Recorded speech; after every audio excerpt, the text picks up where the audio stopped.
রাস্তাটা কি দুর্দান্ত লাগছে। রাস্তাটাই যদি এতটা সুন্দর হয়, যেখানে যাচ্ছি তাহলে সেই জায়গাটা কতটা সুন্দর হতে পারে। Hello friends, welcome back to my channel. তোমরা সকলে কেমন আছো? আশা করি সকলেই ভালো আছো, আর আমিও খুব ভালো আছি। আজকে চলে এলাম রাম সেতুর ব্লগ নিয়ে। চলো ব্লগটা শুরু করা যাক, সাথে থাকো আর দেখতে থাকো।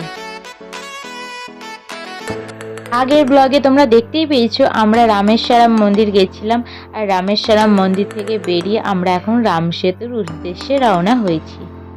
ফার্স্টে তো আমরা ভাবছিলাম আমরা প্রথমে রাম সেতুই যাচ্ছি, কিন্তু না, আমরা এখন যাচ্ছি একটা হনুমান মন্দিরে।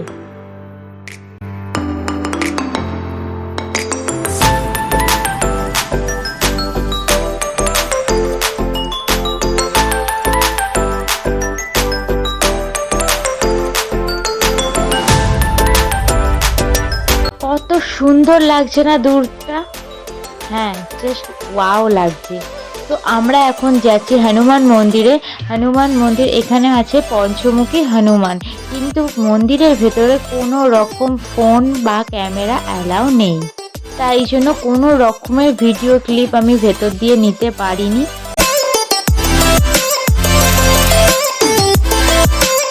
মন্দির থেকে বেরিয়ে আমরা চলে গেছিলাম মন্দিরের অপোজিটে ওই যে সমুদ্রের ওই পাড়টাতে। ওইখানে দুজন পুরোহিত ছিল, তাদের কাছে রাম সেতুর পাথরটা ছিল, যে পাথরটা জলের মধ্যে ভাসে, সেইটাই সকলের হাতে দিচ্ছিল। সকলে সেটাকে প্রণাম করে কিছু প্রণামী বক্সে দিচ্ছিল। ফার্স্টে তো আমরা ওপর থেকে বুঝতে পারছিলাম না নিচে কেন অত ভিড় হয়ে, তারপরে ওখানে গিয়ে জানতে পারলাম যে এই পাথরটার কথা।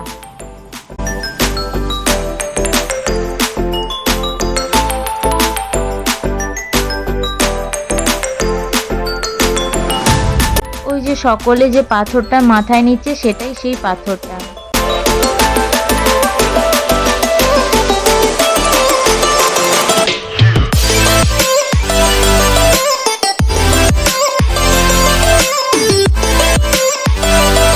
তারপরে আমরা এখানে কিছুক্ষণ টাইম কাটালাম, ঘুরে টুরে নিয়ে আমরা চলে গেছিলাম রাম সেতু। এটাই হলো সেই রাম সেতু। দূরে সাগরের জলটা কি অপূর্ব সুন্দর লাগছে, তোমরা দেখো।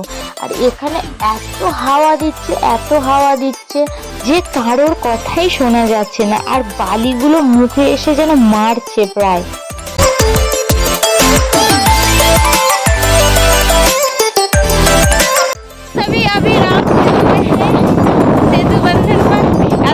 স্বপ্ন দেখে স্বপ্নটা পূরণ হয়ে গেছে। যাই হোক,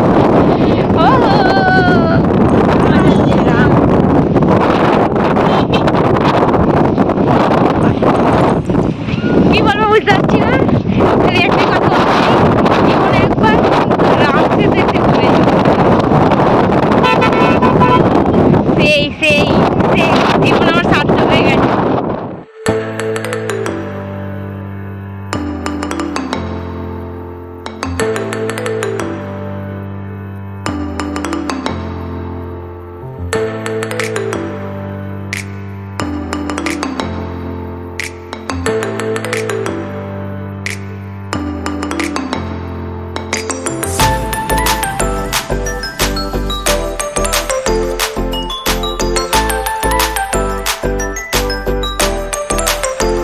আমাদের গাড়ি যেখানে দাঁড়িয়েছিল সেখান থেকে প্রায় অনেকটাই আমাদের হেঁটে যেতে হয়েছিল শেষ প্রান্ত অবধি যাওয়ার জন্য।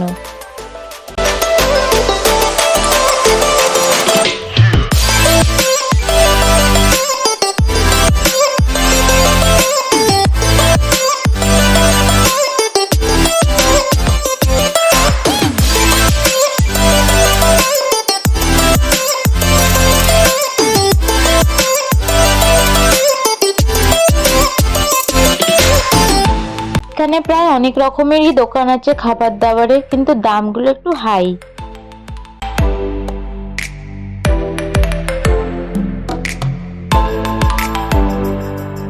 এই যে আমরা চলে এসেছি শেষ প্রান্তে। দেখো, একটা অশোক স্তম্ভও করা আছে এখানে।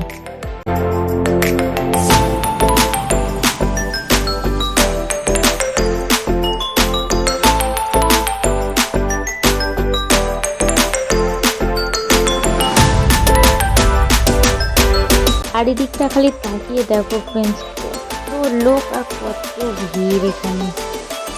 আর জলটা জাস্ট ওয়াও লাগছে, ওয়াও।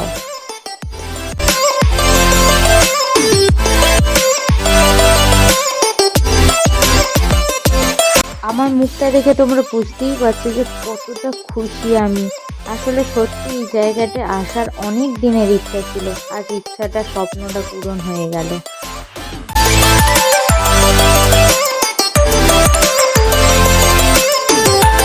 আমরা এখন চলে এসেছি রাম সেতুর শেষ প্রান্তে, ইন্ডিয়ার শেষ প্রান্তে বলাই চলে। এর ওপারে, এই সাগরের ওপারেই হচ্ছে শ্রীলঙ্কা। এখানে অনেক ছোট ছোট ঝিনুকও পড়েছিল, আমরা ঝিনুকও পড়াচ্ছিলাম আর খুব মজা করছিলাম। এতটা কষ্ট করে এতটা দূর যখন চলে এলাম আর সমুদ্রে পা ভেজাবো না, এটা কখনো হয়? তাই একটু সমুদ্রের জলে পা ভিজিয়ে কয়েকটা রিলসও বানিয়ে নিয়েছিলাম।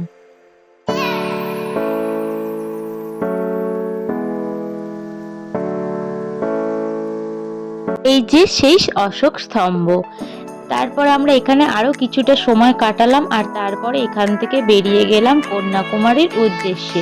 এর পরের ব্লগে আসতে চলেছে কন্যাকুমারীর কিছু ভিডিও। তো এই ব্লগটা তোমাদের কেমন লাগলো তোমরা অবশ্যই কমেন্টে জানিও।